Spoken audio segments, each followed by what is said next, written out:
of critical minerals that you've been hearing so much about. We have the greatest. نشر خبری تأسیس ذخیره‌های استراتژیکی متال‌های گران قیمت با سرمایه 12 میلیارد دلار در آمریکا قیمت سهمیه‌های شرکت‌های استخراج معدن‌های طبیعی را در بازار بورس یکباره بالا برد.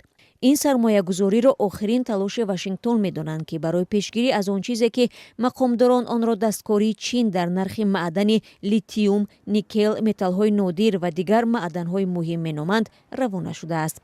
بالا رفتن نرخ این متال‌های نادر سالها باز مانع رشد شرکت‌های استخراج معدن در آمریکا شده است. سهمیه‌های دو شرکت آمریکایی از جمله مینرال‌های نادر آمریکا که کارش استخراج این نوع فلزات است از 7 تا 16% در یک روز بالا رفت.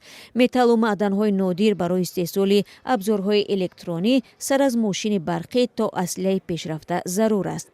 خبرگزاری بلومبرگ که بار اول خبر تهران نشر کرد نوشته است که بانک صادرات و واردات آمریکا شرکت‌های استخراج متال و معدن‌های نادر را 10 میلیارد دلار سرمایه گذاری خواهد کرد.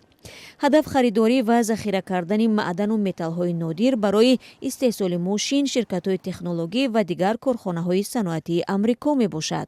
ماه گذشته یک گروه از هر دو حزب در کنگره آمریکا طرح قانونی را پیشنهاد کردند که تأسیس ذخیره‌های معدن‌های مهم را به مبلغ 2.5 میلیارد دلار پیش بینی می‌کند.